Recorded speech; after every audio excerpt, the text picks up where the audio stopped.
The gunshot echoed through the valley as Catherine Blackwood ducked behind her father's overturned wagon, heart pounding against her ribs like a wild Mustang. This wasn't how her journey west was supposed to end, alone in the wilderness of Wyoming Territory. 1875. With her father's lifeless body cooling in the dust and bandits ransacking their belongings. Catherine peered around the splintered wood, her honey-blonde hair falling across her face as she counted the remaining outlaws. 3 men still rummaged through her family's possessions, laughing and tossing aside anything that didn't shine or jingle. The 4th lay motionless nearby, felled by her father's last desperate shot before they gunned him down. "Check for the girl," one of them called out, his voice like gravel. Martin swore he saw a woman with the old man. Catherine's breath caught. She had seconds to decide: stay hidden and pray they wouldn't find her, or run while their attention was divided. The tall grass beyond the wagon beckoned, if she could reach it. She gathered her skirts, muscles tensing to spring when a whistle pierced the air. Not human, a signal. The bandits froze. "Someone's coming," hissed one of them, abandoning the trunk he'd been plundering. Catherine risked a glance skyward. A plume of dust approached from the north, moving fast. A rider. "Let's go," the leader snapped, grabbing what valuables he could carry. "We got what we came for." The outlaws mounted quickly, spurring their horses south, away from the approaching figure. Catherine remained frozen, uncertain if the newcomer represented salvation or further danger. The rider crested the hill at a gallop, a lone horseman on a powerful chestnut stallion. He rode low in the saddle, his form fluid with his mount as they descended toward the massacre site. A worn Stetson cast shadows across his face, but she could make out a strong jaw lined with stubble beneath. A Winchester rifle rested across his saddle, and a Colt revolver hung at his hip. He slowed as he approached, scanning the scene with practiced efficiency. Catherine shrank back, but her movement caught his eye. The stranger dismounted in one fluid motion, his boots hitting the ground with surprising lightness for such a tall man. "You can come out," he called, his voice deep but gentle. "They're gone now." Catherine hesitated, eyeing the distance to the grass again. "I'm not going to hurt you, madam," he added, removing his hat to reveal dark hair and eyes that seemed to see right through her hiding place. "But if you run, you won't make it far, not out here." She knew he spoke the truth. With nothing but wilderness for miles and no horse, she'd be dead by nightfall.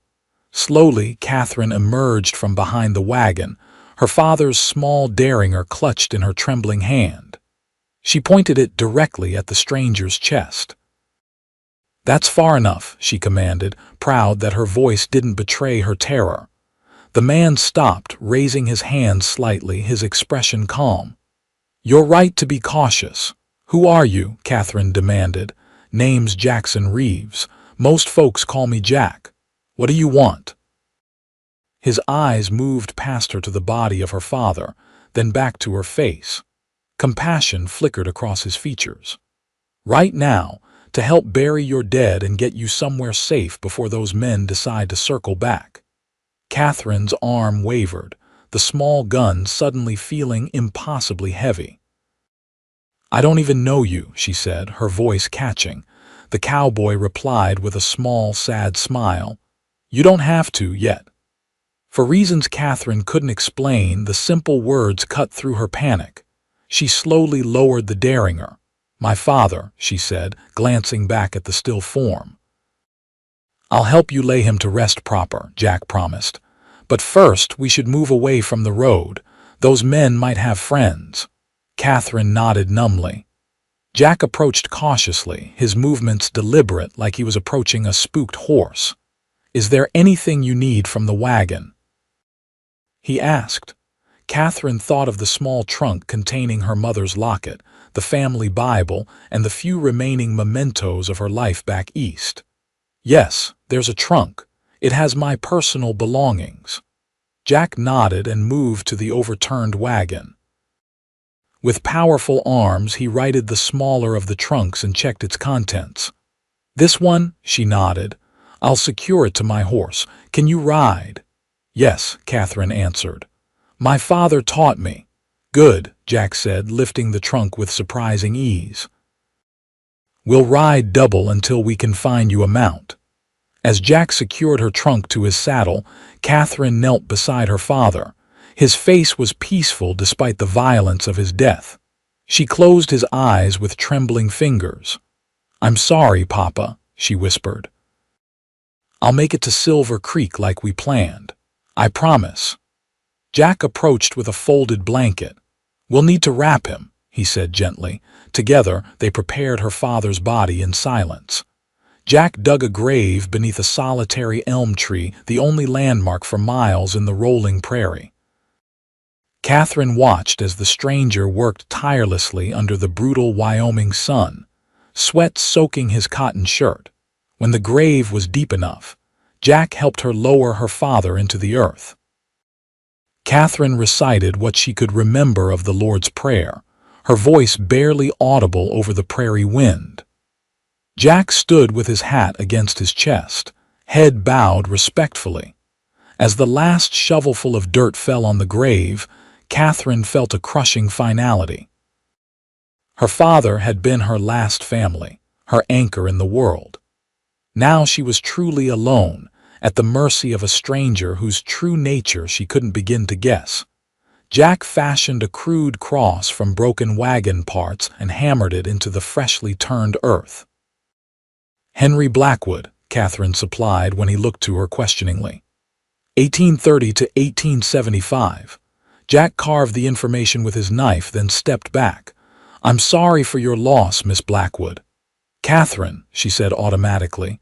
"Everyone calls me Catherine." He nodded once. "We should go." "Daylight's burning, and we've got at least 3 hours' ride to the nearest town." Catherine looked at him directly for the first time, studying the weathered face that couldn't be much older than 30. His eyes were a deep blue, like the Wyoming sky after a storm, and they held a weariness that spoke of hard years. "Why are you helping me?" she asked. Jack's expression remained impassive. "Because it's what decent folks do." He offered his hand. "Now, let's get you somewhere safe before nightfall." With one last look at her father's grave, Catherine placed her hand in Jack's and allowed him to help her onto his horse. She settled behind him, awkwardly placing her hands at his waist as the chestnut stallion adjusted to the additional weight. "Hold tight," Jack instructed, and Catherine had no choice but to grip him more firmly as the horse began to move. As they rode away from the site of her world's collapse, Catherine fought back tears. She didn't know this man, couldn't trust that his intentions were pure, yet she had no choice but to follow him. Her survival depended on a stranger whose very existence she hadn't known hours before. The rhythmic movement of the horse beneath them and the solid presence of the cowboy before her were the only constants in a world suddenly turned to chaos. Catherine closed her eyes against the setting sun and prayed she hadn't made a terrible mistake. The town of Whispering Pines appeared on the horizon just as twilight deepened into night. A collection of wooden buildings straddling a dusty main street. It was smaller than Catherine had expected, but a welcome sight nonetheless. Lanterns glowed in windows, and the distant sound of piano music drifted from what she assumed was the local saloon. "It's not much," Jack said, breaking the long silence between them. "But Sheriff Mills is a good man, and Mrs. Abernathy runs a clean boarding house for respectable women." Catherine nodded against his back, too exhausted for words. The hours of riding had left her stiff and sore, unused to such prolonged travel. Her grief sat like a stone in her chest, heavy and unyielding. They drew curious glances as they rode down the main street. A woman riding behind a man like this would be the subject of gossip by morning, Catherine knew, but propriety seemed a distant concern compared to survival. Jack guided his horse to a modest two-story building with a hand-painted sign reading Abernathy Boarding House. He dismounted and helped Catherine down, her legs nearly buckling as they touched the ground. "Easy," he murmured, steadying her with a gentle hand at her elbow. "You've had a hard day." Catherine straightened her spine and withdrew from his touch. "I'm fine," she insisted, though they both knew it for the lie it was. Jack retrieved her trunk and led the way to the boarding house door. A bell tinkled as they entered, and a plump woman with iron-gray hair pulled into a severe bun looked up from her ledger. "Jack Reeves," she said, her tone suggesting a long acquaintance. "Didn't expect to see you back so soon." "Evening, Mrs. Abernathy," he replied, setting down Catherine's trunk. "This is Miss Catherine Blackwood. She needs a room." The older woman's shrewd eyes took in Catherine's disheveled appearance and tear-stained face. "I see," she said, her expression softening slightly. "What happened, child?" Catherine opened her mouth to explain, but found she couldn't speak past the lump in her throat. "Outlaws," Jack supplied quietly. "Hit her wagon on the north road. Her father didn't make it." Mrs. Abernathy's face creased with genuine sympathy. "Oh, you poor dear." She came around the counter and took Catherine's cold hands in her warm ones. "You'll stay here tonight, of course." "I've got a room ready." "I can't," Catherine began, suddenly remembering her practical situation. "Most of our money was taken." "We'll sort that out tomorrow," Mrs. Abernathy said firmly. "For tonight you need rest and a hot meal." Jack cleared his throat.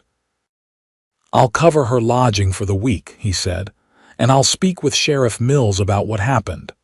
Catherine turned to him, surprised. "Mr. Reeves, I can't accept. It's just Jack," he interrupted. "And yes, you can. You'll pay it back when you're on your feet again, Mrs. Abernathy nodded approvingly. "That's settled then. Come along, Miss Blackwood. I'll show you to your room and have Betsy bring up some hot water for washing." Catherine knew she should protest further, maintain some independence, but exhaustion overwhelmed her. She managed a nod to Jack. "Thank you," she said quietly, "for everything today." Something flickered in his eyes, perhaps surprise at her gratitude. "Get some rest," he replied. "I'll check on you tomorrow." As Mrs. Abernathy led her upstairs, Catherine glanced back to see Jack watching her, his expression unreadable. Then he settled his hat back on his head and stepped out into the night, leaving her with more questions than answers about the mysterious cowboy who had saved her life. The room was small but clean, with a narrow bed, washstand, and a window overlooking the main street. Catherine sat motionless on the edge of the bed after Mrs. Abernathy left, staring at her hands in her lap. They were dirty, with dried blood in the creases her father's blood. The reality of her situation crashed over her anew. A soft knock announced a young maid with steaming water. Mrs. Abernathy sent this up, and some stew too." Catherine thanked her automatically. When the door closed, she washed mechanically, watching the water turn brown with dust and red with blood. She changed into the nightgown Mrs. Abernathy had provided, but couldn't bring herself to eat. Instead, she opened her trunk and withdrew her father's battered journal. Their plan had been clear. Reach Silver Creek, where her father's old army friend owned a ranch and had offered them a fresh start. After her mother's death from consumption 2 years prior, there had been nothing left for them in Boston. The West represented hope. Now, Catherine was alone, 3 days' ride from Silver Creek with no horse, little money, and only the name of a man who might or might not honor a decade-old promise to her father. She closed the journal and extinguished the lamp. In the darkness, lying on an unfamiliar bed, Catherine finally allowed the tears to come. She wept silently until exhaustion claimed her, pulling her into a fitful sleep haunted by gunshots and the memory of a stranger's blue eyes. Morning arrived with the sound of wagons and horses on the street below. Catherine woke disoriented, momentarily forgetting where she was until reality crashed back. She dressed quickly in her only other clean dress, a practical navy cotton that had somehow survived the journey intact. Mrs. Abernathy greeted her with coffee and biscuits in the small dining room downstairs. "You look a sight better with some sleep," the older woman said kindly, "though you're still pale as milk." "Thank you for your hospitality," Catherine replied, sipping the strong coffee gratefully. "Jack stopped by early," Mrs. Abernathy mentioned, watching Catherine's reaction closely. "Said the sheriff's organized a posse to look for those outlaws. They rode out at dawn." Catherine's hand trembled slightly. "Does he think they'll catch them?" "Hard to say. Jack's the best tracker in 3 counties, but those men have a head start." Mrs. Abernathy refilled Catherine's cup. "He also left this for you." She produced a small leather pouch that clinked when she set it on the table. Catherine opened it to find a modest sum of money inside. "I can't accept this," she protested. "He said you'd say that," Mrs. Abernathy replied with a hint of amusement. "Said to tell you it's a loan, not charity, and you can pay him back when you reach Silver Creek." Catherine frowned. "How did he know I was headed to Silver Creek?"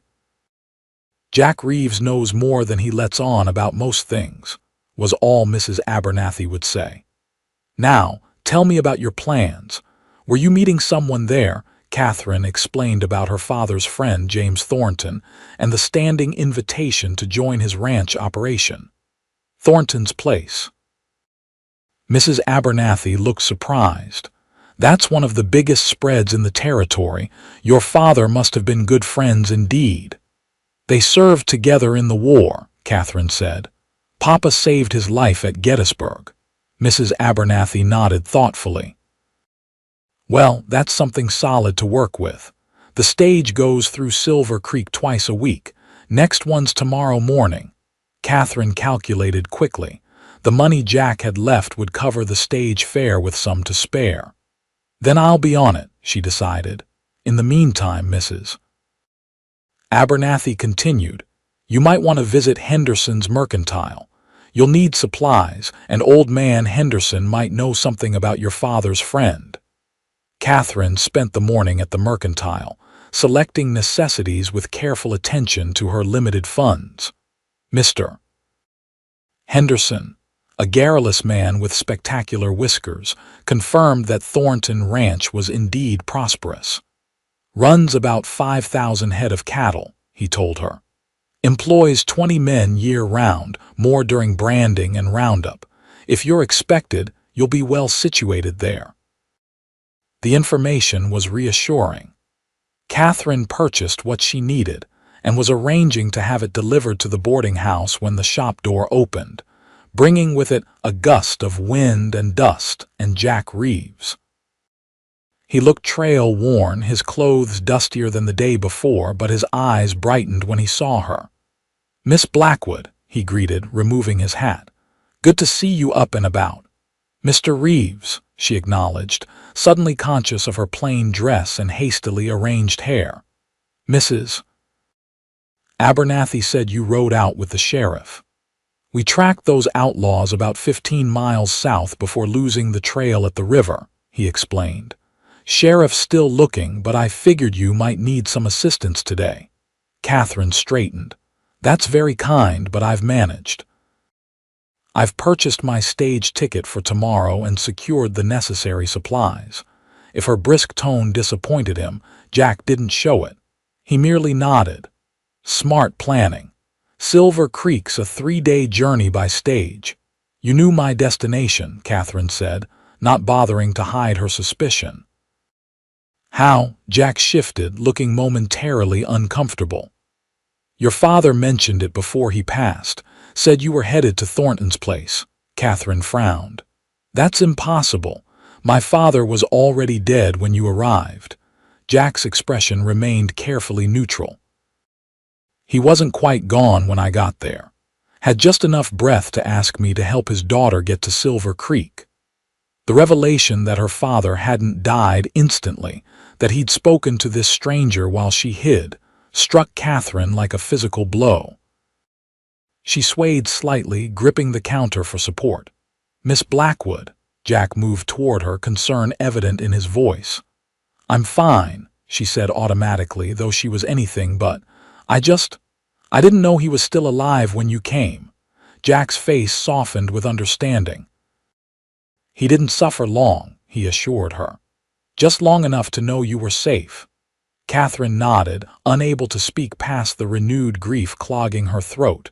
Mr. Henderson, who had been pretending not to listen, cleared his throat. "I'll have these things sent over to Mrs. Abernathy's right away, Miss Blackwood." "Thank you," she managed. Jack gestured toward the door. "May I walk you back to the boarding house?" Catherine hesitated. Something about Jack Reeves unsettled her, not in a frightening way, but in a manner that made her acutely aware of herself in his presence. Still, she couldn't deny he had been nothing but helpful. "Yes, thank you," she finally agreed. They walked side by side down the boardwalk, careful not to touch.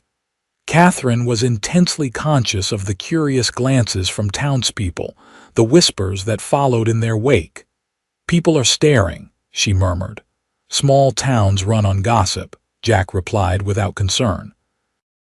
"By supper time, half will be convinced we're secret lovers, and the other half will think I'm your long-lost brother." Despite everything, Catherine felt a bubble of laughter rise in her throat. "And which would you prefer?" Jack's step faltered for a moment, his blue eyes snapping to her face with surprise. Then his mouth curved into a genuine smile, the first she'd seen from him, transforming his serious features. "Neither, Miss Blackwood," he answered honestly. "I prefer they mind their own business, but that's not the way of small towns." They reached the boarding house and Catherine paused at the steps. "Thank you for the money," she said. "It's a loan, as Mrs. Abernathy explained. I'll repay you once I'm settled." Jack nodded. "No rush." He seemed about to say more, then changed his mind. "Will you be at supper tonight? Mrs. Abernathy sets a good table." "Yes, I believe so." "Then perhaps I'll see you there." He settled his hat back on his head and stepped back. "Good day, Miss Blackwood." Catherine watched him walk away, his broad shoulders straight beneath his worn jacket. She couldn't fathom why a man like Jack Reeves would go to such lengths for a stranger. Despite his explanation about her father's dying request, something didn't quite add up. As she turned to enter the boarding house, Catherine caught sight of a poster affixed to the community board beside the door. It showed a crude drawing of a man's face beneath the bold words "Wanted, Dead or Alive." The name printed below was unmistakable: Jackson Reeves. Catherine stared at the poster in shock. The picture bore only a passing resemblance to her rescuer, but the description matched: 6 feet tall, blue eyes, scar through right eyebrow. The bounty was substantial: $500 for armed robbery and murder in Colorado territory. Her breath caught. Had she been rescued by an outlaw? Was Jack Reeves simply biding his time before robbing her of what little she had left? The mounting questions made her head spin. As she reached to tear down the poster, a voice stopped her. "I wouldn't do that if I were you." Sheriff Mills stood a few feet away, watching her with knowing eyes. "That there's official business." Catherine's hand froze. "This man," she said carefully, "is he truly wanted?" The sheriff stepped closer, studying the poster. "Depends on who you ask. Some say Jack Reeves is a cold-blooded killer. Others say he was framed by a corrupt judge in Colorado." He glanced at Catherine. "I take it you've met our local mystery man." "He saved my life yesterday," Catherine admitted. "Helped bury my father after outlaws attacked our wagon." Sheriff Mills nodded thoughtfully. "That sounds like the Jack Reeves I know. Been in these parts about 2 years. Keeps to himself mostly, works odd jobs, helps folks in trouble. He tapped the poster. I've had this for 18 months. Could have arrested him any time. Why haven't you? Catherine asked. The sheriff's weathered face crinkled in a half-smile. Let's just say I've got my doubts about what happened in Colorado. Jack's never caused trouble here, and he's pulled more than one person out of a bad spot. He pinned Catherine with a shrewd look. Including you, it seems. Catherine glanced down the street where Jack had disappeared. Who is he really? That, said Sheriff Mills, is something you'd have to ask him yourself. But I will say this: whatever Jack Reeves did or didn't do in his past, he's a man I'd trust with my life in the present. He tipped his hat to her. Good day, Miss Blackwood. Catherine entered the boarding house with her thoughts in turmoil. The man who had saved her, who had treated her with nothing but respect and kindness, was wanted for murder. Yet the sheriff, who should be most concerned with upholding the law, seemed to trust him implicitly. She climbed the stairs to her room, wondering if she would still have the courage to face Jack Reeves at supper, and what she would say if she did. Supper at Mrs. Abernathy's boarding house was a communal affair. The large oak table in the dining room seated 12, and tonight it was full. Catherine found herself between a young schoolteacher and an elderly gentleman who introduced himself as the town's only dentist. Across from her sat a cattle buyer from Cheyenne and his wife. Jack Reeves entered just as Mrs. Abernathy began serving the roast beef. He nodded politely to the assembled diners, his eyes lingering briefly on Catherine before he took the only available seat at the far end of the table. Catherine found it difficult to concentrate on the conversation around her. She pushed food around her plate, responding automatically to questions while stealing glances at Jack. He ate quietly, occasionally contributing to the discussion but mostly observing. You've barely touched your food, dear, Mrs. Abernathy noted as she refilled water glasses. Are you feeling unwell? Just tired, Catherine replied with a forced smile. Everything is delicious. The cattle buyer, Mr. Simmons, leaned forward. Mrs. Abernathy tells us you're bound for Silver Creek tomorrow. Thornton's ranch, specifically. Catherine nodded. Yes, Mr. Thornton was a friend of my father's. Fine outfit, Simmons commented. I buy from him regular. Good stock, fair prices. He glanced at his wife. We're headed that direction ourselves, taking the morning stage. Yes, Catherine confirmed. Excellent, Mrs. Simmons beamed. We'll have company for the journey. Always preferable to travel with companions, especially for a young lady alone. Catherine felt a wave of relief. The prospect of traveling with the respectable couple eased some of her concerns about the journey ahead. The stage can be rough going, Jack's voice carried from the end of the table. 3 days of hard travel, especially this time of year with the spring rains making the roads muddy. Mr. Simmons nodded. True enough, Mr. Reeves, but Miss Blackwood seems a hardy sort. Catherine felt Jack's eyes on her. She is, he agreed quietly. After dinner, Catherine stepped onto the boarding house's small back porch, needing fresh air and a moment alone. The night was clear, stars speckling the vast Wyoming sky like diamonds scattered on black velvet.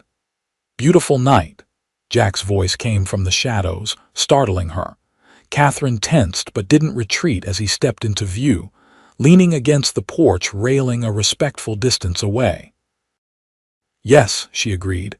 We don't see stars like this in Boston. Is that home for you? He asked. It was, Catherine said. Not anymore. They stood in silence for a moment, the night sounds of the small town washing over them, distant piano music, a dog barking, the creak of a windmill.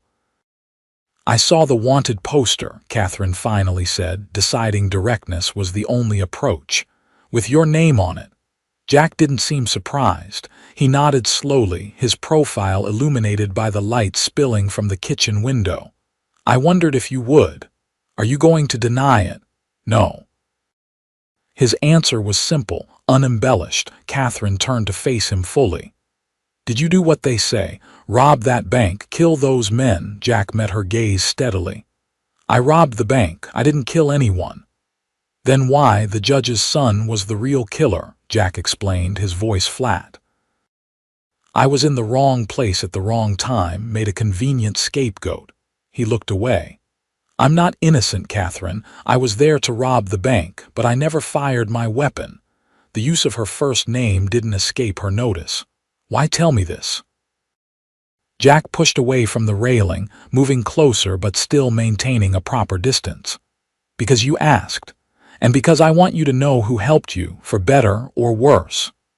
Sheriff Mills seems to believe your version of events, Catherine observed. A ghost of a smile touched Jack's lips. Mills is a good judge of character, better than most. And what am I to make of your character, Mr. Reeves? Catherine asked, surprising herself with her boldness. That's not for me to say, he replied. But I hope you know I mean you no harm, never did. Catherine studied him in the dim light. Logic told her to be wary of this man with his mysterious past and the price on his head. Yet something deeper, more instinctive, trusted him. The stage leaves at 8 tomorrow, she said finally. I should rest. Jack nodded, stepping back. Safe travels to Silver Creek, Miss Blackwood. As Catherine turned to go inside, she paused. Will I see you before I leave? Was that disappointment that flickered across his face? No, he said. I'm riding out tonight, ranch work waiting for me north of here. I see. Catherine was surprised by her own sense of loss. Then this is goodbye. It is. Jack hesitated, then added, I hope you find what you're looking for at Thornton's. Catherine nodded. Thank you again, Mr. Reeves, for everything. She left him standing on the porch, staring out at the night. As she climbed the stairs to her room, Catherine felt strangely hollow, as if she were leaving something important behind, something she'd only just discovered. The stagecoach journey to Silver Creek was every bit as uncomfortable as Jack had warned. Catherine spent 3 days jolting over rutted roads, squeezed between Mr. Simmons and the coach wall. The spring rains had indeed turned sections of the trail to mud, forcing the passengers to disembark several times while the driver navigated particularly treacherous stretches. Despite the discomfort, Catherine was grateful for the Simmonses' company. Mrs. Simmons was a motherly woman who shared her food and filled the long hours with stories of her children back in Cheyenne. Mr. Simmons proved knowledgeable about ranching operations and offered useful insights about what Catherine might expect at Thornton's. Fine man, James Thornton, he told her as they approached Silver Creek on the 3rd day. Started with nothing 20 years ago. Now runs one of the most respected outfits in the territory. Do you know if he has family? Catherine asked. Her father's letters had mentioned Thornton's wife had passed years before, but little else about his personal situation. Widower, Mr. Simmons confirmed. Has a daughter about your age, I believe. Rebecca or Rachel, something like that. The information was reassuring. At least there would be another young woman at the ranch. Catherine had been concerned about propriety, arriving alone at an establishment run by her father's bachelor friend. Silver Creek came into view as the sun began its descent toward the western mountains. It was larger than Whispering Pines, with a proper main street lined with 2-story buildings, many constructed of brick rather than wood. Catherine counted 2 hotels, a bank, and numerous businesses as the stage rolled down the street. More civilized than most frontier towns, Mrs. Simmons commented, noting Catherine's interest. Silver Creek's become something of a commercial center for this part of Wyoming. The stage stopped outside the Silver Creek Hotel, where Mr. and Mrs. Simmons would be staying. As they disembarked, Mr. Simmons addressed the driver. "How far to Thornton Ranch from here?" "About 5 miles north," the driver replied, hauling down luggage from the roof. "Nice place. White fences, big house on the hill." Catherine collected her trunk, suddenly uncertain. She had sent no word ahead to announce her arrival. What if Mr. Thornton was away? What if he didn't remember his promise to her father? "I'll need to hire a wagon," she murmured, more to herself than anyone else. "Nonsense," Mrs. Simmons declared. "You'll stay with us tonight. My husband can send word to Mr. Thornton that you've arrived and proper arrangements can be made for tomorrow." Relief washed over Catherine. "That's very kind of you." "Not at all, dear.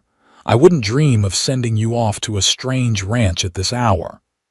The hotel was comfortable, if not luxurious. After 3 days of travel, the prospect of a real bed and a hot bath seemed like the height of civilization to Catherine. She soaked away the dust of the journey, changed into her last clean dress, and joined the Simmonses for dinner in the hotel's dining room. They were halfway through their meal when a commotion at the entrance drew their attention. A tall man with silver-streaked black hair and an impressive mustache stood in the doorway, scanning the room with purpose. His clothes were expensive but practical, the attire of a successful rancher. "James Thornton," Mr. Simmons identified him quietly. "Speak of the devil." Thornton spotted them and strode across the room, his expression a mixture of concern and curiosity. He stopped at their table, his eyes fixed on Catherine. "Miss Blackwood?" he asked. Catherine rose, extending her hand. "Mr. Thornton, it's a pleasure to meet you at last." He clasped her hand firmly. "When I received word that Henry Blackwood's daughter had arrived in Silver Creek alone, I came immediately." His gaze swept the dining room. "Where is your father?" Catherine's carefully maintained composure wavered. "Perhaps we could speak privately, sir." Understanding dawned in Thornton's eyes. He nodded gravely. "Of course." He looked to the Simmonses. "Edward, Margaret, good to see you both. Would you excuse us?" They moved to a secluded corner of the hotel lobby, where Catherine related the events of the past week, the attack, her father's death, and her journey to Silver Creek. She omitted any mention of Jack Reeves's wanted status, describing him simply as a passing cowboy who had offered assistance. Thornton listened in shocked silence, his weathered face growing grimmer with each detail. When she finished, he shook his head slowly. "Henry was one of the finest men I ever knew," he said, his voice rough with emotion. "If not for him, I'd have died at Gettysburg, never seen my daughter grow up, never built my ranch." He met Catherine's gaze directly. "The place he saved for you both is still waiting, Miss Blackwood. My home is yours for as long as you wish it." Catherine blinked back tears. "Thank you, Mr. Thornton. I wasn't certain you'd remember the offer." "A Thornton never forgets a debt," he replied firmly. "We'll leave for the ranch first thing tomorrow. Tonight you rest. Everything else can wait." True to his word, James Thornton arrived at the hotel the following morning with a fine buggy drawn by 2 matched bays. Catherine bid farewell to the Simmonses with genuine gratitude, promising to welcome them at the ranch when their business in town was concluded. The drive to Thornton Ranch took them through rolling grassland, dotted with spring wildflowers. As they crested a hill, Catherine caught her first glimpse of what would be her new home, a sprawling 2-story house painted white with green shutters, surrounded by outbuildings, corrals, and indeed, the white fences the stage driver had mentioned. "It's beautiful," she said sincerely. Thornton nodded with quiet pride. "Took 20 years to build it up from nothing. Started with 50 acres and 10 scrawny cattle. Now it's 15,000 acres and 5,000 head." He glanced at her. "Your father could have been part of it from the beginning." I asked him to join me after the war, but he had other plans then. He wanted to return to my mother, Catherine explained. They'd only been married a year when the war broke out. A good choice, Thornton acknowledged. Family should come first. He guided the horses through the main gate. Speaking of family, my daughter Rachel is eager to meet you. She's around your age, 22 this summer. I'm 20, Catherine offered. It will be nice to have company close to my age. They pulled up before the house, where a slender young woman with her father's dark hair waited on the porch. Rachel Thornton rushed down the steps as they arrived, her smile warm and welcoming. "You must be Catherine," she exclaimed. "I'm so glad you're here, though heartbroken about the circumstances." She clasped Catherine's hands. "Father says you're to stay as long as you like, and I hope that's a very long time. I've been desperate for female companionship out here." Catherine found herself returning Rachel's smile despite her lingering grief. "Thank you for the welcome." "Come inside," Rachel urged. "I've prepared the blue bedroom for you. It has the best view of the mountains. Mrs. Martinez has luncheon almost ready, and you must be famished after your journey." As Rachel led her into the house, chattering about the ranch and its routines, Catherine felt a small spark of hope ignite within her. Perhaps here, among these kind people who had valued her father, she might eventually find a place to belong. The following weeks passed in a blur of adjustment and gradual healing. Catherine found the Thorntons to be genuinely welcoming, integrating her into their household with sensitivity to her grief. Rachel proved to be exactly the friend Catherine needed, cheerful without being overbearing, respectful of Catherine's quiet moments, and eager to share the rhythms of ranch life. James Thornton was a fair but demanding ranch owner who commanded respect from his cowboys through competence rather than intimidation.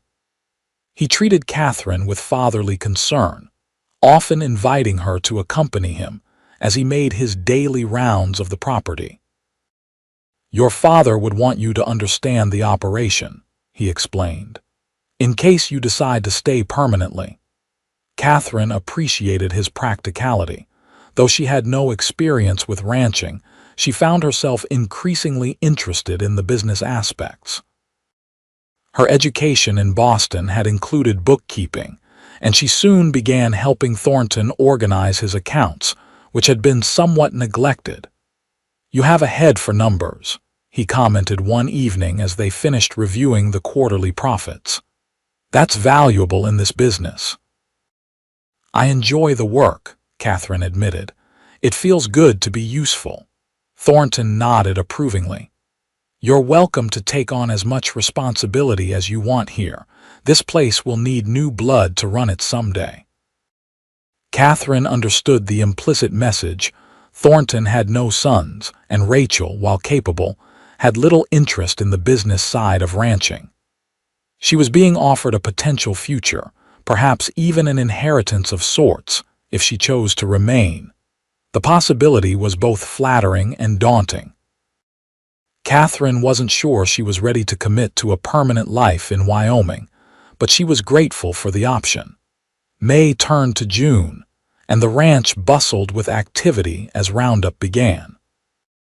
Cowboys returned from their line camps. Temporary hands were hired, and the house became a center of constant motion as Mrs. Martinez and her kitchen staff fed the hungry crew. Catherine found herself oddly drawn to the corrals where the men worked with horses and cattle. She would often take a break from her bookkeeping to watch the cowboys at their tasks, finding something mesmerizing in the fluid partnership between skilled riders and their mounts. "Thinking of learning to ride?" Rachel asked one afternoon, finding Catherine perched on a fence rail. "Perhaps," Catherine admitted. "I can ride, but not like that." She nodded toward a cowboy who was expertly cutting a calf from the herd. "That's Miguel," Rachel identified him. "One of our best. He could teach you if you're interested." "Maybe." Catherine wasn't sure why she hesitated. Something about the idea of learning to ride properly appealed to her, yet she felt a strange reluctance. Rachel studied her thoughtfully. "You know, we're having the summer dance next Saturday. Cowboys from all the neighboring ranches will be here. It might be a good chance for you to meet more people." Catherine hadn't given much thought to socializing beyond the ranch. "Will I need something special to wear?" "Nothing fancy," Rachel assured her, "though I have several dresses you're welcome to borrow if you like." The prospect of an evening of music and dancing was appealing. Catherine had enjoyed such events in Boston, though she imagined a ranch dance would be quite different from the formal affairs she was accustomed to. "I'll look forward to it," she decided. The week leading up to the dance was filled with preparations. The large barn was cleared and decorated with lanterns and wildflowers. Tables were set up for food and drink, and a small platform was constructed for the musicians, a fiddler, guitarist, and accordion player from town. By Saturday evening, wagons and riders began arriving from neighboring ranches. Catherine watched from her bedroom window as cowboys in their best clothes, clean shirts, polished boots, and Sunday hats gathered in the yard below. Rachel had lent her a pretty blue dress that complemented Catherine's blonde hair and fair complexion. As they descended to join the festivities, Catherine felt a flutter of nerves. These would be the first new people she'd met since arriving at the ranch, and she was conscious of her status as both a newcomer and an Easterner. The barn was transformed by lantern light. The rough-hewn space softened into something almost magical. Music filled the air, and couples already swirled across the makeshift dance floor. James Thornton stood near the entrance, greeting his guests with the easy confidence of a respected host. "Catherine," he called when he spotted her, "come meet some of our neighbors." She was introduced to a succession of ranchers and their families, names and faces blurring together until she found herself beside a refreshment table, catching her breath. "Not quite like Boston dances, I'd wager," came a familiar voice from behind her. Catherine froze, a cup of punch halfway to her lips. She knew that voice, had heard it in her dreams more often than she cared to admit over the past weeks. Slowly, she turned. Jack Reeves stood before her, looking startlingly different in clean clothes, a white shirt, dark vest, and pressed trousers. His dark hair was neatly combed, and he'd shaved his stubble to reveal a strong jawline. Only his eyes were unchanged, that same intense blue that seemed to see right through her. "Mr. Reeves," she managed, her voice barely audible over the music. "What are you doing here?" A hint of a smile touched his lips. "I work here," he said simply. "Have done for almost a year now." Catherine stared at him in disbelief. "You work for Mr. Thornton, but you said that I had ranch work north of Whispering Pines," Jack finished for her. "This is north of Whispering Pines. But why didn't you tell me?" Catherine demanded, struggling to keep her voice low. "You knew I was coming here." Jack glanced around to ensure they weren't overheard. "Would you have believed me if I'd said I worked on the very ranch you were headed to? Or would you have thought I was following you with ill intent?" Catherine had to admit he had a point. Given what she'd learned about his wanted status, she likely would have been suspicious of such a coincidence. "Does Mr. Thornton know?" she asked. "About the bounty on your head?" "Yes," Jack confirmed. "He's known from the beginning, hired me anyway." Before Catherine could respond, the music changed to a lively reel and Rachel appeared at her elbow. "Catherine, you must dance," she insisted, then noticed Jack. "Oh, Mr. Reeves, I didn't realize you were back from the North Pasture." "Just returned this afternoon, Miss Thornton," Jack replied politely. Rachel looked between them with sudden interest. "Do you two know each other?" Jack met Catherine's gaze, a silent question in his eyes. "We've met," Catherine said carefully. "Mr. Reeves was of assistance to me after my father's death," Rachel's eyes widened. Jack was the cowboy who helped you. You never mentioned his name before. It didn't seem important at the time, Catherine replied, though the lie felt hollow. Well, this is perfect, Rachel declared. Jack, you must dance with Catherine. She doesn't know anyone here. Jack hesitated, his eyes still on Catherine's face. If Miss Blackwood is willing. Catherine knew she should refuse. Dancing with Jack Reeves would invite attention, spark gossip, yet she found herself nodding. Yes, I'd like that. Jack offered his hand and Catherine placed her fingers in his palm. The simple contact sent an unexpected jolt through her, like touching a lightning rod during a storm. From his slight intake of breath, she suspected he felt it too. He led her onto the dance floor as the musicians began a waltz. Jack's hand settled at her waist, maintaining a proper distance between them as they began to move with the music. You dance well for an outlaw, Catherine observed, keeping her voice low. Jack's mouth twitched. My mother believed every gentleman should know how to waltz, regardless of his profession. And what is your profession, Mr. Reeves? Cowboy or bandit? Former bandit, he corrected. Current cowboy. Mr. Thornton's foreman, in fact. Catherine missed a step in surprise. His foreman. But that's a position of considerable trust, Jack finished for her. Yes, James Thornton is a good judge of character, like Sheriff Mills. They circled the floor in silence for a moment, Catherine absorbing this new information. Jack was not merely a ranch hand but Thornton's right-hand man, responsible for overseeing the entire operation when the owner was absent. He doesn't care about your past, she finally asked. He cares about who I am now, Jack replied. About the work I do, the decisions I make. His hand tightened slightly at her waist as he guided her through a turn. Just as I hope you might. The music ended before Catherine could formulate a response. Jack released her and stepped back, his expression unreadable once more. Thank you for the dance, Miss Blackwood, he said formally, then turned and walked away, leaving Catherine standing alone in the middle of the floor. For the remainder of the evening, Catherine was hyper-aware of Jack's presence as he moved through the crowd, speaking with cowboys, ranchers, and their families. He danced with several women, including Rachel, but did not approach Catherine again. By the time the last wagon departed and the musicians packed away their instruments, Catherine's emotions were a tangled mess.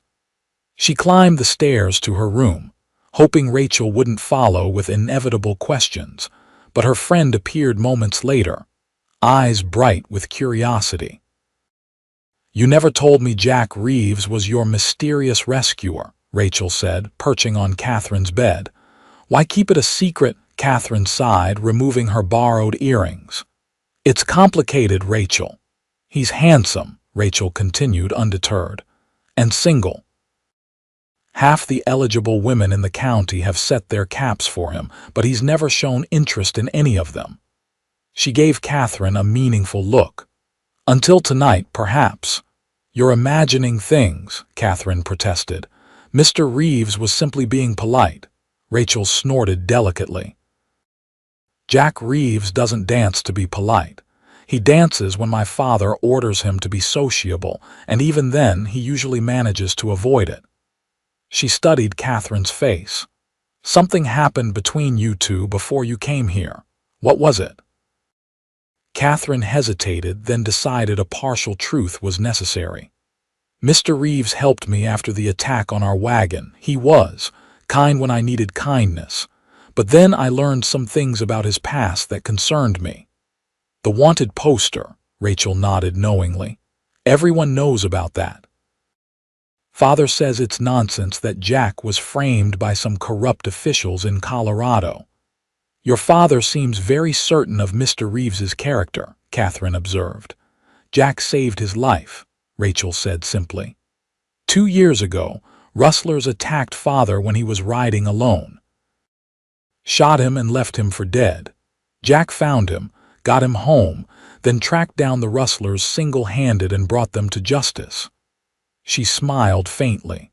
Father says that repaid any debt society might think Jack owes.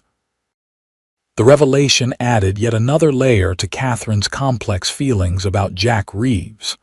The man seemed to make a habit of rescuing people in dire circumstances, regardless of personal risk. "I don't know what to think of him," Catherine admitted. Rachel's expression softened. "Then perhaps you should talk to him outside of a crowded dance floor. He rides the east pasture most mornings, checking the new calves." She rose, heading for the door. "Just a thought. Good night, Catherine." Alone, Catherine moved to the window, gazing out at the moonlit ranch yard. Somewhere out there, Jack Reeves was probably still awake, perhaps in the bunkhouse with the other cowboys, or maybe in separate quarters befitting his position as foreman. She had spent weeks trying not to think about him, convincing herself that their brief encounter had been meaningful only because of the extreme circumstances. Yet seeing him tonight had brought all those confused feelings rushing back with even greater force. Morning found Catherine riding east on a gentle mare borrowed from the ranch stable. She had risen early, dressing in the practical split skirt and blouse that Rachel had convinced her to have made in town. The outfit allowed her to ride astride rather than side saddle, offering greater freedom of movement and control. The eastern pasture stretched for miles, dotted with cattle and the occasional stand of cottonwoods along a meandering creek. Catherine scanned the horizon, wondering if she was being foolish. Jack might be anywhere on the vast property, or perhaps not even working this section today. Then she spotted him, a solitary figure on horseback, moving slowly among a group of cows and calves. Even at a distance, she recognized the set of his shoulders and the way he sat his horse. Catherine urged her mare forward, her heart beating faster as she approached. Jack noticed her when she was still some distance away, straightening in his saddle and watching her come. He made no move to meet her, simply waiting as she drew near. "Miss Blackwood," he greeted her, removing his hat briefly. "This is a surprise." "Mr. Reeves," she returned, reining in beside him. "Rachel mentioned you might be working this section today, did she now?" A hint of amusement touched his features. "Miss Thornton has a tendency to meddle. She means well," Catherine defended her friend. "Most meddlers do." Jack replaced his hat, studying her. "That outfit suits you, more practical than Boston fashions for ranch life." "Thank you." Catherine gathered her courage. "I came to apologize." Jack's eyebrows rose. "For what?" "For judging you based on a poster and rumors without giving you a chance to explain." He was silent for a moment, his expression thoughtful. "No apology needed. You were right to be cautious." He shifted in his saddle. "Would you like to ride with me while I finish checking these calves? We can talk more freely." Catherine nodded, and they fell into step together, their horses moving at a companionable walk through the herd. Jack pointed out new calves, explaining which bloodlines they represented and their prospects for the fall market. Catherine listened, asking occasional questions that revealed her growing knowledge of ranch operations. "You've learned a lot in a short time," Jack observed.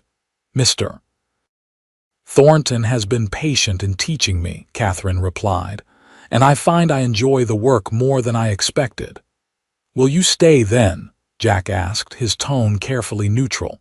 "Make this your home?" Catherine considered the question. "I'm not certain yet, Mr. Thornton has been generous in his offers, but it's not what you planned," Jack finished for her. "Nothing has been what I planned since the day my father died," Catherine admitted. "I'm still finding my footing." They reached the creek, and Jack suggested they rest the horses. He dismounted easily and came around to help Catherine down, his hands strong and sure at her waist. The brief contact sent that same strange current through her, and she stepped back quickly once her feet touched the ground. They settled on a fallen log while the horses drank from the clear water. A comfortable silence stretched between them, broken only by the soft sounds of the prairie rustling grass, birds calling, the occasional lowing of cattle. "Why did you help me that day?" Catherine finally asked the question that had haunted her for weeks. "The truth, please." Jack gazed out over the pasture. "I was tracking those outlaws already," he said after a moment. "They'd hit 2 other wagons that week. When I heard the shots, I rode toward them, but I was too late for your father." He looked at her directly. "I helped you because it was the right thing to do. Because you needed help. There's no more to it than that.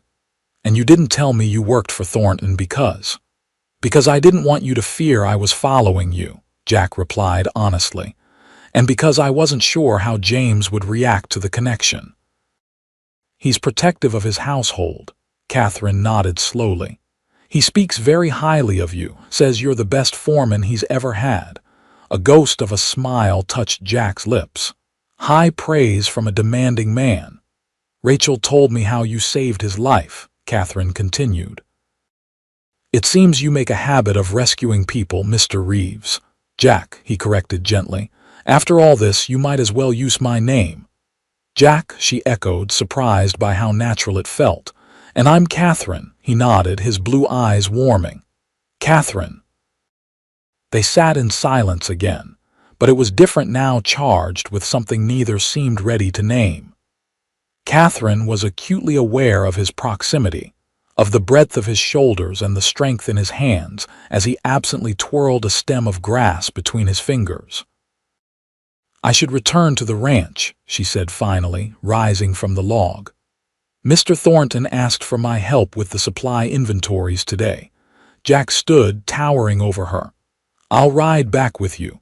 This section is clear anyway." He helped her mount, his touch lingering a heartbeat longer than necessary before he swung into his own saddle. They rode side by side, the silence between them comfortable now, filled with unspoken possibilities. As they approached the ranch, Catherine glanced at her companion. "Will you be at supper tonight?" "In the main house." Jack shook his head. "I'm riding to the north boundary this afternoon. Won't be back until late." Disappointment flickered through Catherine, surprising her with its intensity. "Another time, then." He studied her face, as if memorizing its features.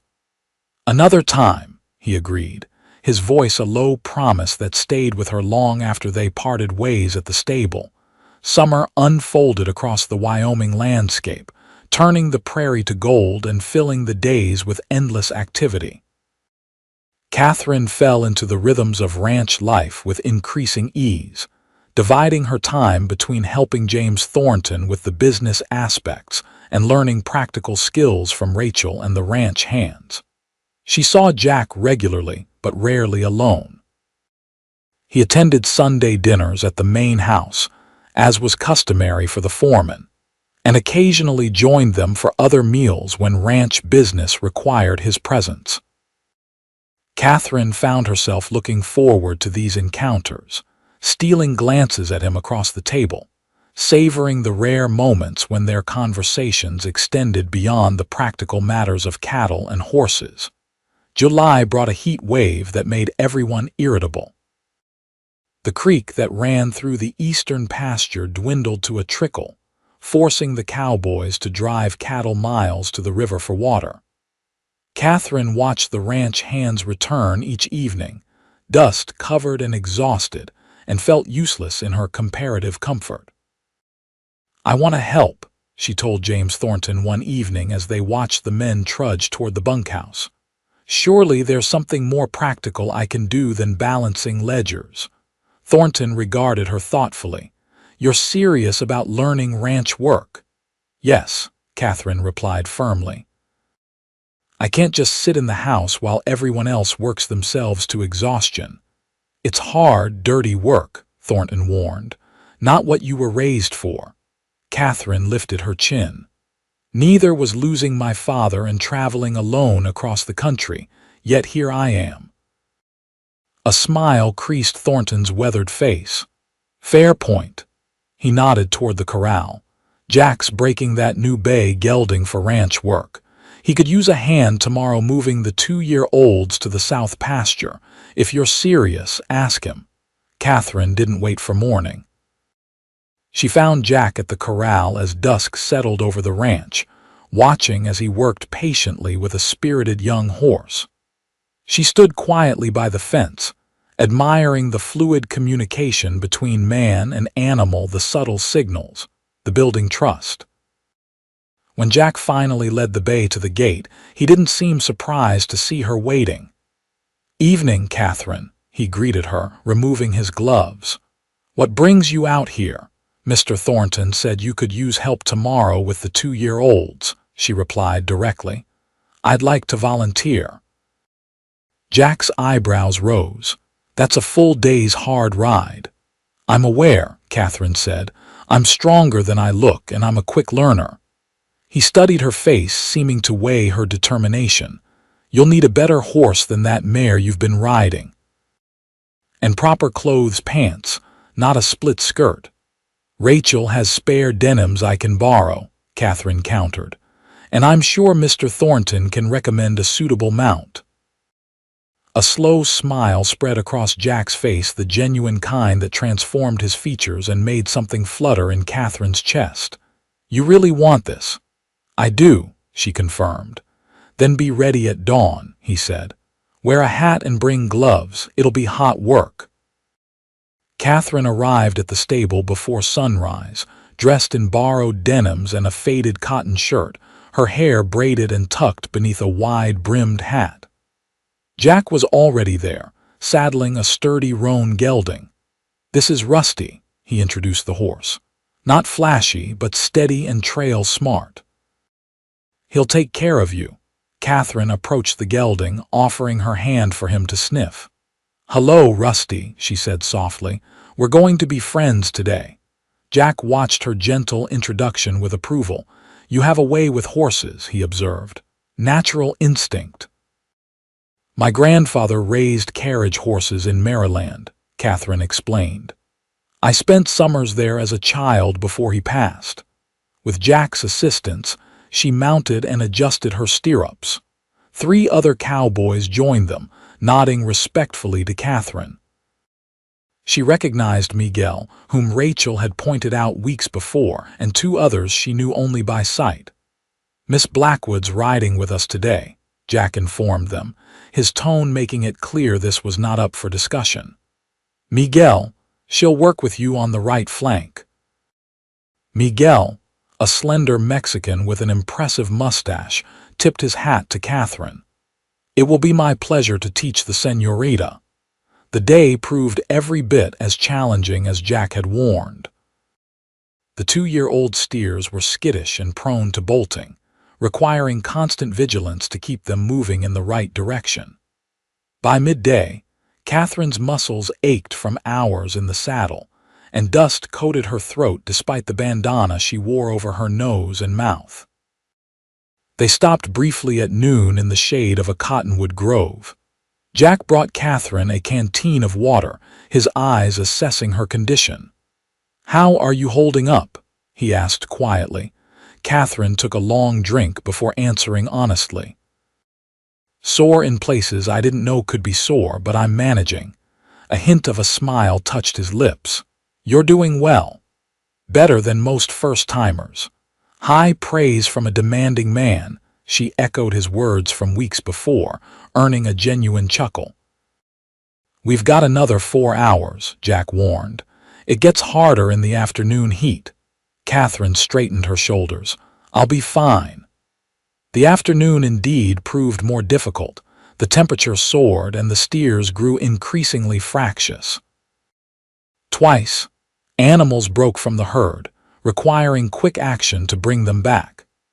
Catherine watched in admiration as Jack and Miguel expertly cut off the escaping steers, their movements with horse and rope appearing effortless, though she knew they were anything but. By the time they reached the south pasture and secured the herd, the sun was low on the horizon. Catherine's muscles screamed in protest as she dismounted, her legs nearly buckling beneath her. Jack was at her side instantly, a steadying hand at her elbow. "Easy," he murmured. "First long ride is always the hardest." Catherine managed a weak smile. "I'll feel this tomorrow, won't I? And the day after," he confirmed, his eyes crinkling with amusement. "But you did well. Not a complaint all day." She straightened, oddly pleased by his approval. "Thank you for letting me come." Jack studied her dust-streaked face with an expression she couldn't quite read. "You're not what I expected, Catherine Blackwood." "What did you expect?" she asked. "An Easterner who'd run back to civilization at the first sign of hardship," he admitted. "A temporary visitor playing at ranch life until something better came along." Catherine's chin lifted. "And now," Jack's gaze held hers, "now I think James Thornton is a lucky man to have found himself an heir who understands both the books and the land." The implication that Jack saw her as a permanent fixture at the ranch, as Thornton's eventual successor, stirred complex emotions in Catherine. Before she could respond, Miguel called Jack's attention to a broken section of fence that needed immediate repair. The ride back to the ranch was quieter, everyone tired from the day's work. Catherine's body protested every movement, but a sense of accomplishment overshadowed the discomfort. She had proven herself capable, not just to Jack and the other cowboys, but to herself. As they approached the ranch in the gathering dusk, lights glowed welcomingly from the main house windows. Catherine could see Rachel on the porch, waiting anxiously. "Catherine," she called, hurrying down the steps as they rode into the yard. "Father said you went with the cattle drive." "I've been worried sick." "I'm fine," Catherine assured her, wincing as Jack helped her dismount.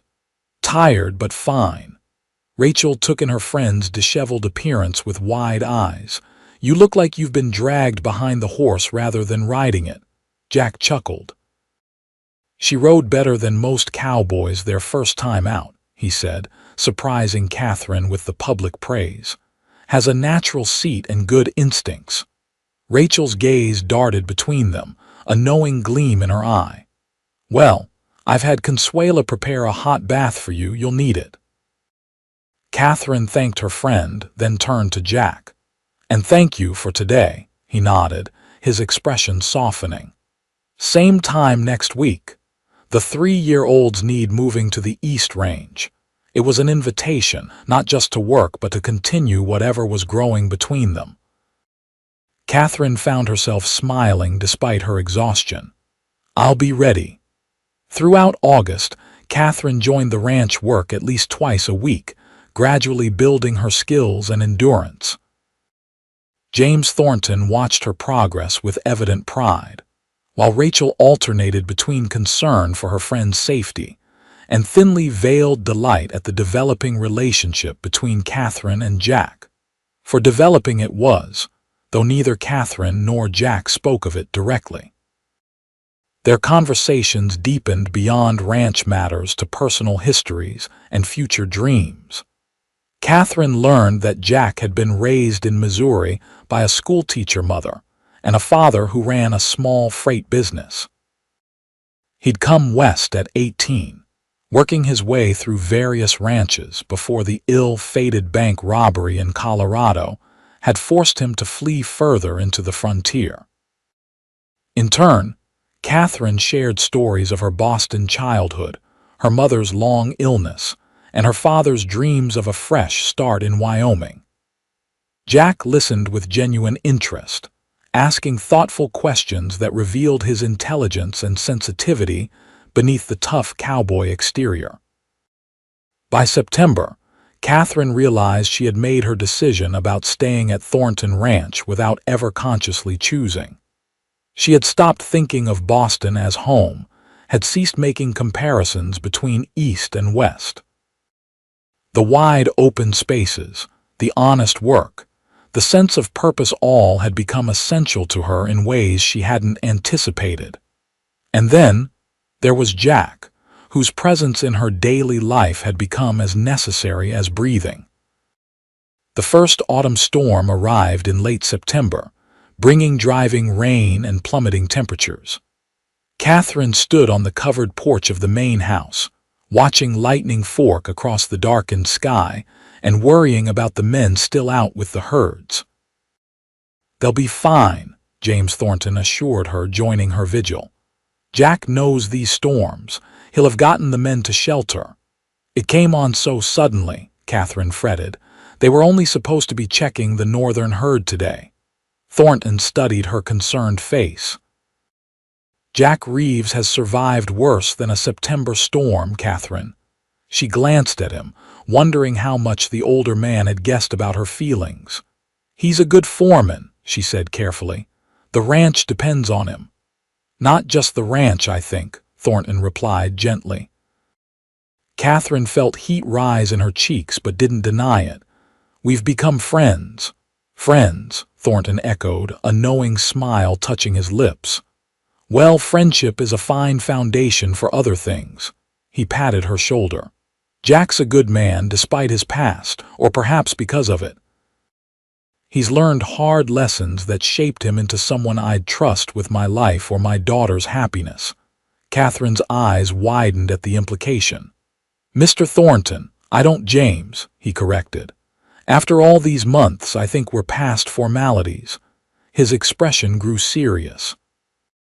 "Your father wanted you to find security and happiness here, Catherine. If Jack Reeves is part of that happiness, you'll have no objections from me." Before Catherine could formulate a response, hoofbeats sounded in the yard. Through the curtain of rain, several riders appeared, their slickers gleaming in the lightning flashes.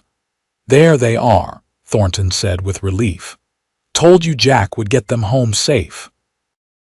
Catherine watched as Jack dismounted, issuing instructions to the other cowboys before turning toward the main house. He caught sight of her on the porch and changed direction, jogging through the downpour to the steps. "Everyone accounted for?"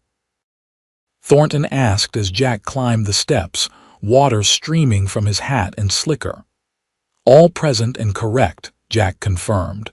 "Got the herd into the North Canyon before the worst hit. They'll weather it fine there." "Good work," Thornton nodded. "Get yourself dry before you catch your death." He retreated into the house, leaving Catherine alone with Jack. Jack removed his dripping hat, running a hand through his wet hair. "You were worried," he observed, noting her expression. "The storm came so suddenly," Catherine said, "and lightning with the herd." "Takes more than lightning to keep me from coming back," Jack said quietly, his eyes holding hers. "Especially now." "Now," Catherine echoed, her heart quickening. Jack stepped closer, close enough that she could see raindrops clinging to his eyelashes. "Now that I have a reason to come back safe every day." The simple declaration hung between them, more profound than any flowery speech could have been. Catherine's breath caught as Jack slowly raised his hand to her face, his fingers gentle against her cheek. "I'm soaking wet," he murmured, "and this isn't how I planned it, but I can't wait any longer." His gaze dropped to her lips. "May I kiss you, Catherine?" In answer, she rose on tiptoes and pressed her lips to his. Jack responded immediately, his arm circling her waist to draw her closer. The kiss was tender at first, then deepened as Catherine's hands found their way to his shoulders. She could taste rain on his lips, feel the solid strength of him against her, and knew with sudden clarity that this was where she belonged. When they finally parted, Jack rested his forehead against hers. "I've wanted to do that since I first saw you at that wagon," he admitted. "Even with a derringer pointed at my chest." Catherine laughed softly.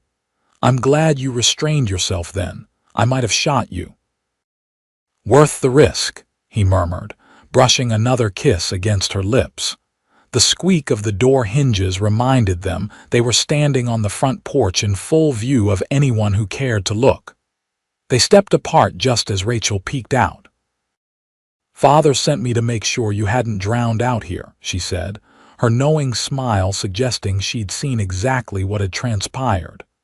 "Supper's ready, and Consuela's made her famous stew perfect for a night like this. Jack cleared his throat.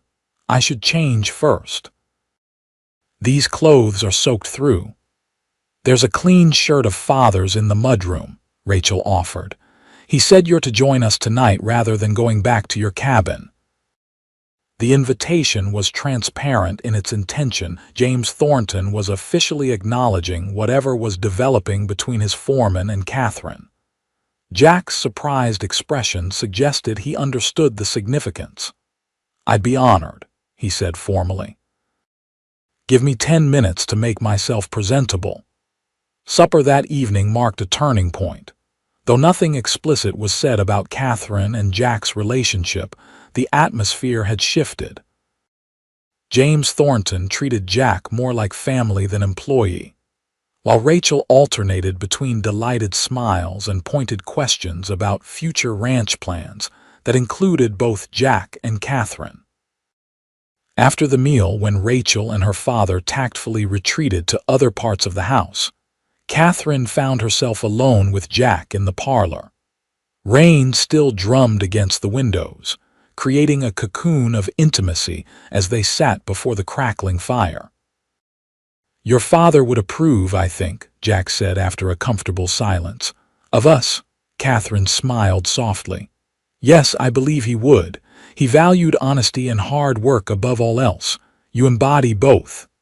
Jack took her hand, his thumb tracing circles on her palm. I can't offer you what you had in Boston, the society, the culture. I don't want those things anymore, Catherine assured him. I want this life, the ranch, the work. She met his gaze directly. You, his blue eyes darkened with emotion. I still have a price on my head in Colorado, he reminded her. It's unlikely they'll pursue it this far, but it's there. Then we'll deal with it if it ever becomes necessary, Catherine said firmly. I'm not afraid of your past, Jack. He raised her hand to his lips, placing a kiss on her knuckles. I love you, Catherine Blackwood, he said simply. Have done since that day by your father's grave, though I had no right to then. The declaration, though expected after their kiss on the porch, still made Catherine's heart sore. I love you too, she replied, the words feeling natural and true. Though I fought against it for the longest time. Jack smiled, the firelight softening his features. Stubborn woman. You wouldn't want me any other way, she countered. No, he agreed, drawing her closer. I wouldn't change a single thing about you. This time when they kissed, it held the promise of a shared future, one built on the foundation of that strange first meeting when she declared, I don't even know you, and he had replied with what now seemed like prophetic certainty, You don't have to yet. The following weeks passed in a haze of happiness for Catherine. Her relationship with Jack blossomed openly, with the full approval of James and Rachel Thornton. Though they maintained propriety, Jack still lived in his cabin near the bunkhouse, and Catherine in the main house. They spent most daylight hours together, working side by side on ranch operations. October brought cattle sales and the annual accounting that Catherine now managed with confident efficiency. Jack accompanied James Thornton to Cheyenne for the livestock auction, returning with news of excellent prices and the ranch's best profit in 5 years. Your record-keeping made all the difference, Thornton told Catherine over celebration dinner. Buyers pay premium prices when they can see the bloodlines and health records clearly documented. Catherine has a gift for organization, Jack added, his proud smile warming her from across the table.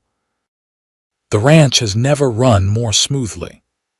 Late one crisp afternoon in early November, Jack invited Catherine for a ride to what he called his thinking spot, a ridge overlooking the entire ranch property. They set out after the day's work was complete, Jack on his chestnut stallion and Catherine on Rusty, who had become her regular mount. The ridge offered a spectacular view of the ranch below and the mountains beyond, gilded now in the light of the setting sun. Jack spread a blanket on a flat rock and they sat together, shoulders touching as they watched the play of light across the landscape. "It's beautiful," Catherine breathed. "I can see why you come here to think." Jack nodded, his expression thoughtful. "I found this spot my first week working for James. Used to ride up here and wonder if I'd ever outrun my past." He glanced at her. "If I'd ever find a place that felt like home again." "And have you?" Catherine asked softly. "Home isn't just a place," Jack replied, taking her hand. "It's the people who make you feel like you belong." His blue eyes held hers. "You make me feel that way, Catherine." Before she could respond, Jack reached into his pocket and withdrew a small object. Catherine's breath caught as he opened his palm to reveal a simple gold ring with a modest diamond. "I've been carrying this for weeks, waiting for the right moment," he said, his voice husky with emotion. "It was my mother's. She gave it to me before she passed, said to save it for the woman who made me want to be a better man." He took a deep breath. "That's you, Catherine. It's always been you, even before I knew you existed." Catherine felt tears spring to her eyes as Jack slid from the blanket to one knee before her. "I know we haven't known each other long by some standards," he continued, "but I've loved you since that first day when you pointed that little derringer at me with more courage than sense." His smile was tender. "Will you marry me, Catherine Blackwood? Make a life with me here, build something lasting together?" "Yes," Catherine whispered, then louder, "Yes, Jack Reeves, I will marry you." His hands trembled slightly as he slipped the ring onto her finger. It fit perfectly, as if it had been made for her. Jack rose, pulling Catherine to her feet and into his arms for a kiss that sealed their promise to each other. When they finally parted, breathless and smiling, Jack pressed his forehead to hers. "James already knows I plan to ask you, gave his blessing last week." "Of course he did," Catherine laughed softly. "Rachel probably helped you pick the spot." "She suggested a dozen more romantic locations," Jack admitted with a grin. "But this place means something to me. I wanted to share it with you." They lingered on the ridge until twilight deepened into night, planning their future together. They would marry in December, after the fall work was complete. Jack would continue as foreman, while Catherine would expand her role in the business operations. Eventually, they would build their own house on ranch land, though James had insisted they stay in the main house initially. "He says the place is too big for just him and Rachel," Jack explained. "Thinks of you as a daughter already." Catherine felt a rush of gratitude for the family she had found here, not replacements for what she had lost, but new connections that had healed her grief and given her purpose. As they rode back to the ranch under a canopy of stars, Catherine thought of her father.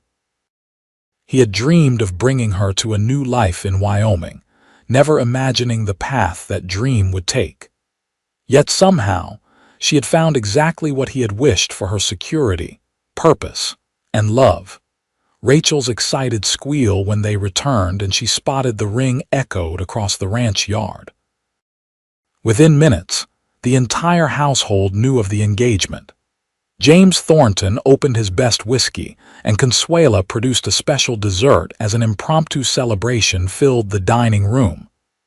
To Catherine and Jack, Thornton proposed the toast, his weathered face alight with genuine happiness.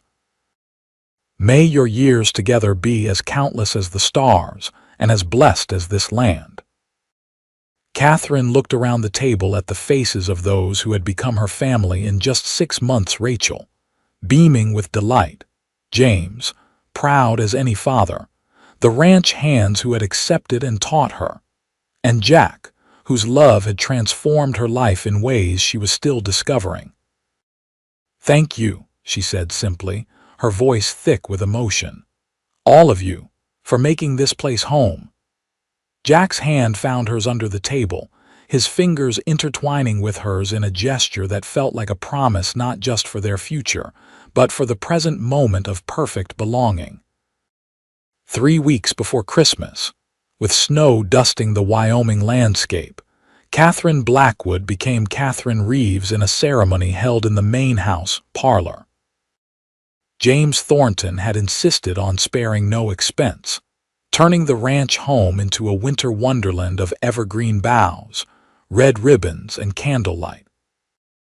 Catherine wore a gown of ivory satin that Rachel had helped design, ordering the fabric from Denver and working with the local seamstress to create something both elegant and suited to Catherine's simple taste. Her honey blonde hair was arranged in soft curls beneath a veil of delicate lace that had once belonged to Mrs. Thornton. Jack waited for her before the stone fireplace, looking almost unrecognizable in a new black suit. His dark hair was neatly trimmed, his face clean-shaven, but his blue eyes were unchanged, still capable of looking straight into her soul. The ceremony itself was brief but meaningful, conducted by the circuit preacher who had arrived the previous day. Catherine and Jack had written their own vows, simple promises of love, respect, and partnership that reflected their practical natures while acknowledging the depth of their feelings. "I take you as my partner in all things," Jack pledged, his voice steady though his eyes revealed his emotion. "To stand beside you in good times and bad, to build a life worthy of the trust you've placed in me, and to love you faithfully all the days of my life." Catherine's answering vows brought tears to Rachel's eyes and a suspicious moisture to James Thornton's weathered cheeks. When the preacher pronounced them husband and wife, Jack's kiss was reverent and tender, a public declaration of private devotion. The celebration continued well into the evening, with ranch hands and neighbors joining for a feast and dancing in the barn, decorated as elaborately as the house. Catherine and Jack moved among their guests, accepting congratulations and good wishes from the community that had embraced them both. "Happy," Jack murmured during a quiet moment, his arm secure around her waist. Catherine looked up at her husband, the words still new and thrilling, and felt the absolute certainty of her answer. "Completely," she replied. "Are you?" Jack's smile was answer enough, but he added, "More than I ever thought possible."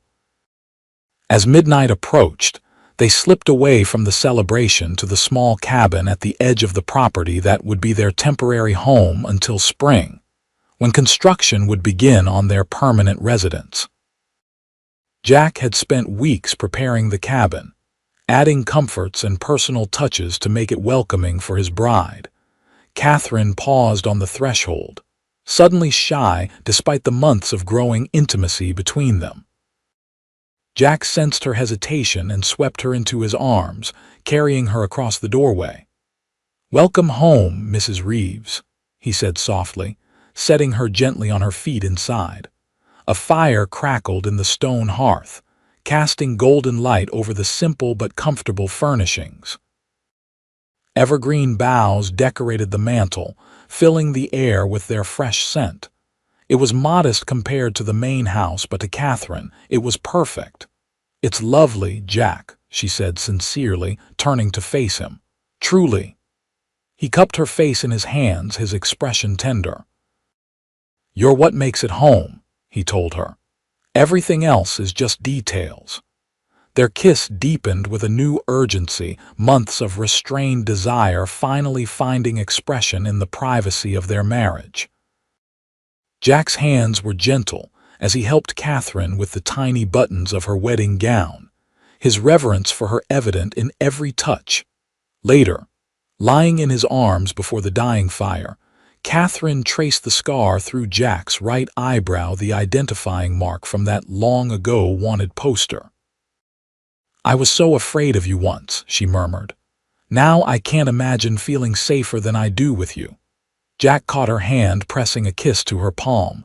"I was afraid too," he admitted. "Afraid I wasn't worthy of you, of this second chance." "You are," Catherine assured him. "We both are."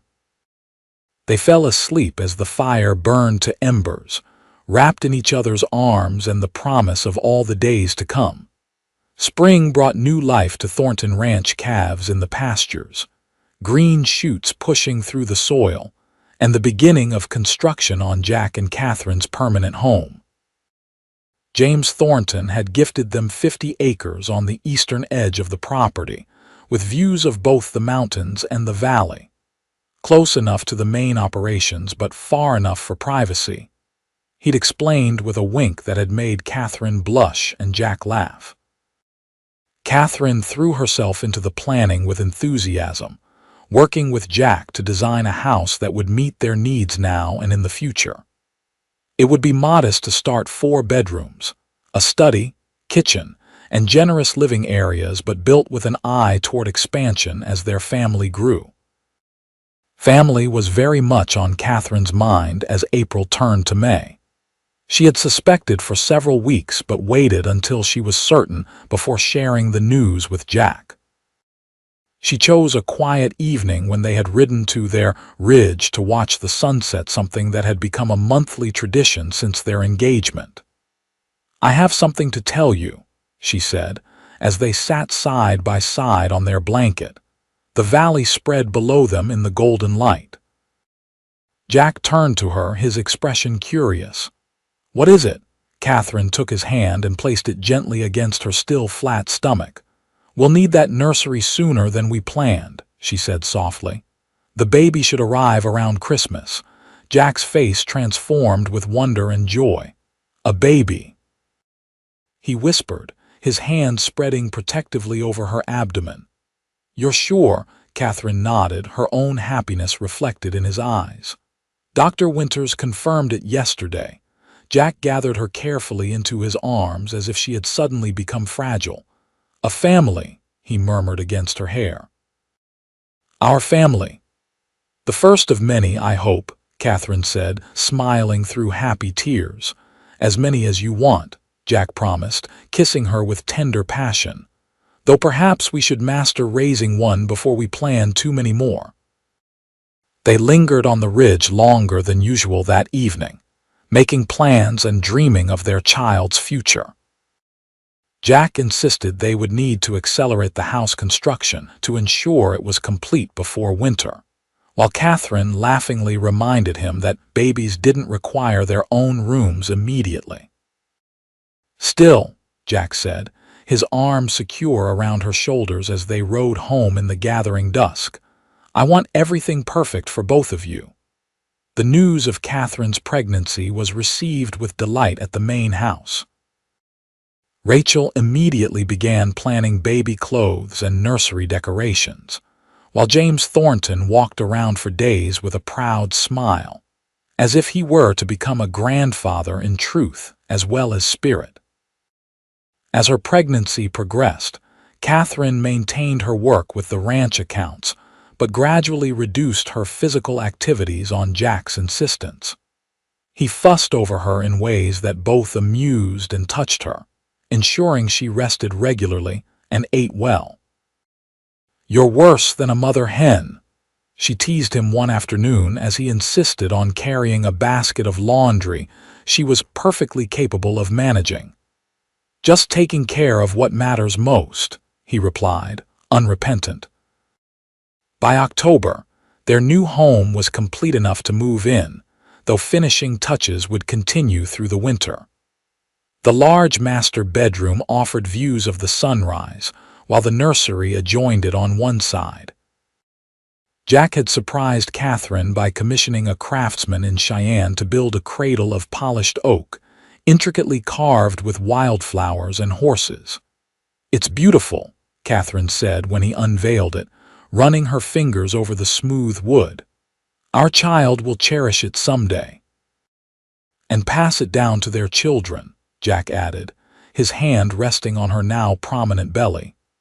"The start of a family tradition."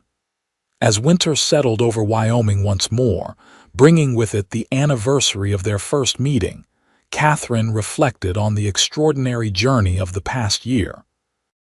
From the devastating loss of her father to finding love and creating new life, she had experienced the full spectrum of human emotion. On a snowy evening just 3 days before Christmas, as Catherine sat by the fire in their new home, the first pains began. Jack, who had barely left her side in the final weeks, sent a ranch hand galloping to town for the doctor and another to the main house for Rachel. "It's too early," Catherine said, trying to remain calm despite the increasing discomfort. "The baby's not due for another week." "Babies have their own schedules," Jack replied, his voice steady though his eyes betrayed his concern. "Dr. Winters said first babies often come early." The labor progressed rapidly, faster than anyone had anticipated. Rachel arrived with Consuela before the doctor, both women immediately taking charge with practiced efficiency. Jack refused to leave Catherine's side, holding her hand through each contraction and whispering encouragement. "You're the strongest woman I've ever known," he told her as the pains intensified. "You can do this." Catherine clung to his strength and to the love in his eyes, focusing on the life they would soon welcome rather than the pain of bringing it into the world. When Dr. Winters finally arrived, bundled against the snow and looking harried from his rushed journey, the birth was already well advanced. "This little one's in a hurry," he commented after examining Catherine. "Not much longer now." True to his prediction, their daughter entered the world less than an hour later, announcing her arrival with a lusty cry that brought tears to Jack's eyes. The doctor placed the tiny, red-faced infant on Catherine's chest, where she immediately quieted, blinking up at her parents with unfocused blue eyes. "She's perfect," Jack whispered, his finger gently stroking the downy blonde hair on their daughter's head. "Just like her mother." Catherine looked up at her husband, seeing in his face all the love and wonder she felt herself. "What shall we call her?" They had discussed names but hadn't settled on one. Jack studied their daughter thoughtfully. "Hope," he suggested. "Because that's what she represents, everything we hoped for, everything we'll hope for her." "Hope," Catherine echoed, the name feeling right on her lips. "Hope Elizabeth Reeves." As Rachel and Consuela busied themselves with the practical necessities of the birth and Dr. Winters packed his equipment, Jack settled beside Catherine on the bed, his arm around her shoulders as they both gazed at their miraculous daughter. "Thank you," he said softly, pressing a kiss to Catherine's temple. "For everything you've given me: love, family, purpose." Catherine leaned into his embrace, cradling hope against her heart. "We gave those things to each other," she corrected gently. "And now to her." Outside, snow fell silently, blanketing the Wyoming landscape in pristine white. Inside the warm bedroom of the house they had built together, Jack and Catherine Reeves held their newborn daughter and marveled at how completely their lives had been transformed in the span of a single year. "From that first encounter, I don't even know you," she had said, and his reply, "You don't have to," yet, to this moment of perfect belonging, they had traveled a road neither could have imagined. What had begun in tragedy had blossomed into a love story neither would trade for all the riches in the world. As baby Hope drifted to sleep in her mother's arms, secure in the knowledge that she was deeply loved, Catherine gazed up at her husband and saw in his eyes the promise of all the years to come, years of partnership, growth, challenges overcome together, and joy shared in equal measure. "I love you, Jack Reeves," she whispered. His smile, tender and true, was the same one that had first touched her heart on that long-ago day. "And I love you, Catherine Reeves," he replied. "Today, tomorrow, and all the days that follow." Outside their window, the first star of evening appeared through a break in the clouds, shining bright and clear over the home they had made, and the life they would continue to build together, a beacon of possibility in the vast Wyoming sky.